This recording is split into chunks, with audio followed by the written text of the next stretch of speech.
गुरुजना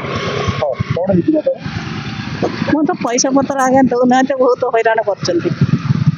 କେତେ ଥର ଆଇଲିଣି ଏଠି? ମୁଁ ଏତେ ଥର ଆସିନେଇ, ଆସିପାରୁନି ବା। ଆଚ୍ଛା, ଏମିତି ଟ୍ରଲିରେ ଆସୁଛୁ? ହଁ, ଚାଲିପାରୁନି ବା।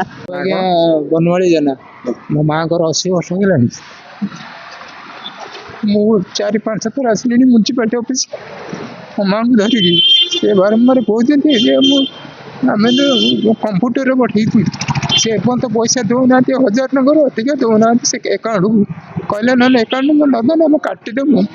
ଆମେ ଧମକ ଦେଲେ, ତାପରେ ଆଜି ପର୍ଯ୍ୟନ୍ତ ମାଆଙ୍କର 80 ବର୍ଷ 83 ବର୍ଷ ହେଲାଣି ଆଜ୍ଞା, ସେଇ 1000 ଟଙ୍କାରୁ ଅଧିକା ଆସୁନି।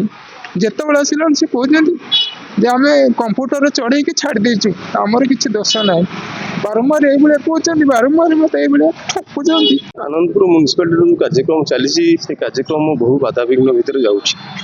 ନିର୍ଦ୍ଦିଷ୍ଟ ଭାବରେ କିଛି ରାଜନୈତିକ ବ୍ୟକ୍ତିଙ୍କର ଚାପରେ ହଉ କିମ୍ବା ପୌର କର୍ମଚାରୀଙ୍କର ଦୃଷ୍ଟି ଅଭାବରୁ ହଉ, এইভাবে বহু লোক 6 মাস ହେଲା 6 ମାସ କଣ 6 ବର୍ଷ ଲାଗି ଲୋକଟେ ମରିଗଲା ପର୍ଯ୍ୟନ୍ତ ବି ଦରକାର ପଡ଼ିଲେ ଭତ୍ତା ପାଇବନି।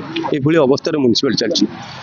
ତାପରେ ଗୋଟିଏ ଭାବରେ ନିର୍ଦ୍ଦିଷ୍ଟ ଭାବରେ ଜଣେ ଅଫିସରଙ୍କୁ ଏଠି କଣ୍ଟିନ୍ୟୁଅସଲି 3-4 ବର୍ଷ ହେଲା କଣ୍ଟିନ୍ୟୁ କରୁଛନ୍ତି। ତାଙ୍କର ମନ ଇଚ୍ଛା ମନ ବୋଲି ସେ ନିଜ ଡିପାର୍ଟମେଣ୍ଟରୁ ଆସିନାହାନ୍ତି।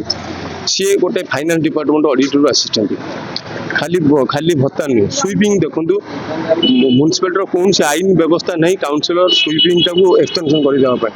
ସୁଇପିଂର ଟେଣ୍ଡର ଡାକୁନାହାନ୍ତି, ବର୍ଷ ଧରିକି ସୁଇପିଂ ଏକ୍ସଟେନସନ୍ କରୁଛନ୍ତି। ବ୍ୟକ୍ତିଗତ ଭାବରେ ଯେଉଁ ଲୋକ ଟେଣ୍ଡର ମାଧ୍ୟମ ସେ ଲୋକଟାକୁ ଆଉ 2 ବର୍ଷ କଣ୍ଟିନ୍ୟୁ କଲେଣି, 1 ବର୍ଷ କଣ୍ଟିନ୍ୟୁ ଏବେ ବି କଣ୍ଟିନ୍ୟୁ କରିବା ପାଇଁ ଯୋଜନା ଚାଲିଛି। ବହୁତ ଅବ୍ୟବସ୍ଥା ଭିତରେ ଚାଲିଛି। ନାଇଁ, ମୁଁ ଯାହା ଆପଣଙ୍କଠୁ ଖବର ପାଇଲି, ସେ ତ ଆମର ଟ୍ରିପଲ୍ ବି ଅଛନ୍ତି, ସେ ପାଉଛନ୍ତି, କିନ୍ତୁ 35 ଯେଉଁ ଏନହାନ୍ସ ବାଲା ମାନେ ପେନସନଟା ସାଙ୍ଗସନ୍ ହେଇନି। ସେଇଟା ଆମର ଯେଉଁ ଟାଇପ୍ର ଲିଷ୍ଟ ଅଛି ଷ୍ଟେଟ୍ରେ, ଆମର ଟୋଟାଲ ଲିଷ୍ଟ ସେମାନେ ପ୍ୟାନେଲ୍ କରୁଛନ୍ତି। ସେ ଲିଷ୍ଟ ୱାଇଜ୍ ଯାହାର ବୟସ ଅଧିକ ଅଛି ତାଙ୍କୁ ଫାଷ୍ଟ ପ୍ରେଫରେନ୍ସ ଦେଉଛନ୍ତି ଗଭର୍ଣ୍ଣମେଣ୍ଟ। ତାଙ୍କର 83 ଯାହା ଅଛି, ଆମେ ଏବେ ଦେଖିଲୁ ତାଙ୍କର କାଗଜପତ୍ର 83 ଅଛି। ତ ଅଲମୋଷ୍ଟ ଏଇ ମାସରେ ତାଙ୍କର ହେଇଯିବ ବୋଲି ମୁଁ ଆଶା କରୁଛି। ଆମେ ଯାହା ହେଲେ ବି ସେଟା ଯଦି ନମ୍ବରସ୍ ଆସିଲା ମ୍ୟୁନିସିପାଲିଟିରେ ତାଙ୍କୁ ପ୍ରେଫରେନ୍ସ ଦେଇକି ତାଙ୍କର କରେଇଦେବୁ ଏ ମାସ ଯାହା ହେଲେ। ଇଏ ହେଉଛି ବନା ଜେନା, ଘର ଆନନ୍ଦପୁର ପୌରାଞ୍ଚଳ 7 ନମ୍ବର ୱାର୍ଡର ବୁଢ଼ୀ ମା, ଯାହାର ହେଲାଣି 83 ବର୍ଷ। ତାକୁ ଧରିକି ଭତ୍ତା ଗଣ୍ଡିକ ବଢ଼ିବ 1000ରୁ ଅଧିକା ହେବ ବୋଲି ଏ ଭିତରେ ସେ 5 ଥର ପୌର କାର୍ଯ୍ୟାଳୟକୁ ଦୌଡ଼ିଲାଣି।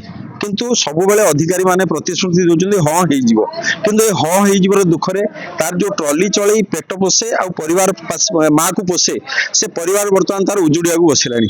ଏଇ ଯେଉଁ ଅଧିକାରୀମାନେ ଅଛନ୍ତି, ଏମାନଙ୍କର ଦାୟିତ୍ୱବୋଧ ନାହିଁ ନା କାମ କରିବାର ଇଚ୍ଛା ଶକ୍ତି ନାହିଁ। ଫାଇଲ ଉପଜିଲ୍ଲାପାଳଙ୍କ ପାଖରେ ଅଛି, ସେଠି ଅଛି, ଏଠି ଅଛି, ଏମିତି ଭୂତେଇ ଚାଲିଛନ୍ତି।